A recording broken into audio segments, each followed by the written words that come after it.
السلام علیکم. ہم آپ کو لائف ڈیجیٹل نیٹ ورک کے یوٹیوب چینل کی نشریات اور فیس بک پیج کے پروگرام صحت کی خبریں میں آپ کو خوش آمدید کہتے ہیں.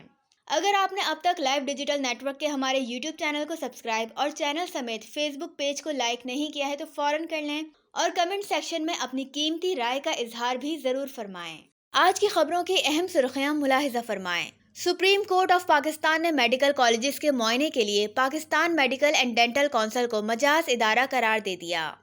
ملک میں قائم نجی میڈیکل کالجز کی تنظیم پامی کی جانب سے میڈیکل کالجز میں داخلوں کے لیے ملک میں سیلاب کے باعث MD کیٹ کو مؤخر کرنے کی تجویز. Dow university of health sciences Ojha campus میں سیلاب متاثرین کے لیے مفت طبی کیمپ جاری. جیکب آباد کی تحصیل ٹھل میں گیسٹرو کی وبا 14 افراد جاں بحق. سول ہسپتال جیکب آباد سیلابی پانی میں ڈوب گیا. ضلعی بلدیات کورنگی نے ضلع کے سرکاری ہسپتالوں اور زچہ خانوں کو کچرا کنڈی میں تبدیل کر دیا. ہمدرد نونہال اسمبلی نے بچوں کی تعلیم و صحت کے فروغ کا مطالبہ کر دیا. بلدیہ عظمیٰ کراچی کے ایڈمنسٹریٹر مرتضی وہاب نے کراچی کے جدید ترین ایمرجنسی رسپانس سینٹر کا افتتاح کر دیا. اب آپ خبروں کی تفصیل ملاحظہ فرمائیں. سپریم کورٹ آف پاکستان نے میڈیکل کالجز کے معائنے کے لیے Pakistan medical and dental council PMDC کو مجاز ادارہ قرار دیا ہے. یہ ریمارکس بے نظیر بھٹو میڈیکل کالج لیاری کے معائنے کے تنازع کے زیر سماعت مقدمے میں گزشتہ روز سامنے آئے جب PMDC کے وکیل نے فاضل عدالت کو بتایا. سندھ ہائی کورٹ کا فیصلہ مذکورہ کالج کے معائنے کی راہ میں رکاوٹ ہے. ہائی کورٹ کے فیصلے کے مطابق حکومت سندھ نے 3 ماہ میں معائنے کے انتظامات کرنا تھے. 2019 سے اب تک حکومت سندھ نے معائنے کے لیے مدعو نہیں کیا. ملک میں پرائیویٹ میڈیکل کالجز کے مالکان کی تنظیم پامی کے صدر پروفیسر ڈاکٹر چودھری عبدالرحمان نے وفاقی وزیر صحت عبدالقادر پٹیل کو ایک خط کے ذریعے سیلاب کے حوالے سے انہیں MD کیٹ کے بجائے FSC میرٹ پر داخلے دینے کی تجویز دے دی ہے. طبی حلقوں نے پامی کے صدر کی اس تجویز کو تجارتی مقاصد سے تعبیر کیا ہے اور کہا ہے کہ ملک میں پرائیویٹ میڈیکل کالجوں نے پہلے ہی عالمی سطح پر پاکستان کی MBBS کی ڈگری کو مشکوک بنانے میں اہم کردار ادا کیا ہے. داخلہ ٹیسٹ کو مؤخر کرنے سے میرٹ کی پالیسی کو مزید نقصان پہنچے گا.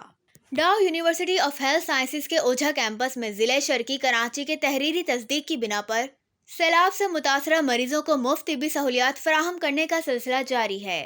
ڈاؤ ہسپتال کے میڈیکل سپرنٹینڈنٹ ڈاکٹر زاہد اعظم نے بتایا ہے کہ 2 سیلاب سے متاثرہ مریض ہسپتال کے ICU وارڈ میں داخل ہیں. درجنوں مریضوں کو ضروری طبی امداد دینے کے بعد گھر بھیج دیا گیا ہے جبکہ ضلع شرقی کے 4 فلڈ کیمپس میں بھی آکسیجن سمیت ضروری ہنگامی طبی امداد فراہم کی جا رہی ہے.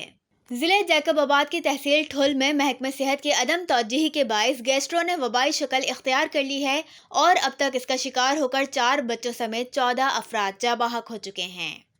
ضلعی بلدیات کورنگی کراچی خود ضلع میں صحت عامہ کے خلاف میدان میں آ چکی ہے جس کا ناقابل تردید ثبوت سندھ گورنمنٹ ہسپتال سعود آباد کے 2 اطراف میں نہ صرف 2 کچرا کنڈی قائم کر دی ہیں جو آپ اسکرین پر بھی ملاحظہ کر سکتے ہیں.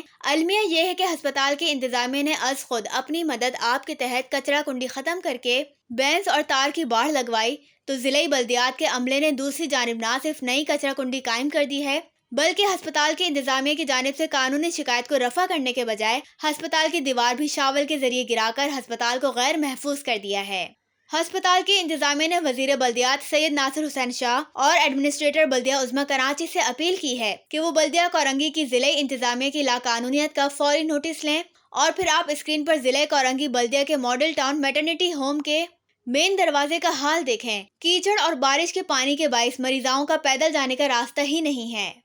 گزشتہ روز ہونے والی بچوں کی ہمدرد اسمبلی نے بچوں کی تعلیم اور صحت کو فروغ دینے کا مطالبہ کر دیا. اس موقع پر ہمدرد یونیورسٹی کی چانسلر اور ہمدرد فاؤنڈیشن پاکستان کی صدر محترمہ سعدیہ راشد نے کہا کہ اس طرح کے چلڈرن فورم کے قیام کا خیال شہید پاکستان حکیم محمد سعید کی روشن حکمت اور سچے دل میں پیدا ہوا تھا. اس موقع پر نامور اسکالر انور مقصود نے خطاب کرتے ہوئے حکیم محمد سعید کے الفاظ کو یاد کرتے ہوئے کہا کہ بچوں کو مالا مال کرو، پاکستان خود بخود مالا مال ہو جائے گا. تقریب سے عدیل اظہر، نوشین رضا، ڈاکٹر شیخ عباد، حکیم محمد عثمان و دیگر نے بھی اظہار خیال کیا. ایڈمنسٹریٹر بلدیہ عظمیٰ کراچی مرتضی وہاب نے Karachi institute of heart disease federal be area block 16 میں کراچی کے پہلے جدید ترین طبی ہنگامی امداد کا ایمرجنسی رسپانس سینٹر کا افتتاح کر دیا. خبروں کا وقت ختم ہوا. خدا حافظ.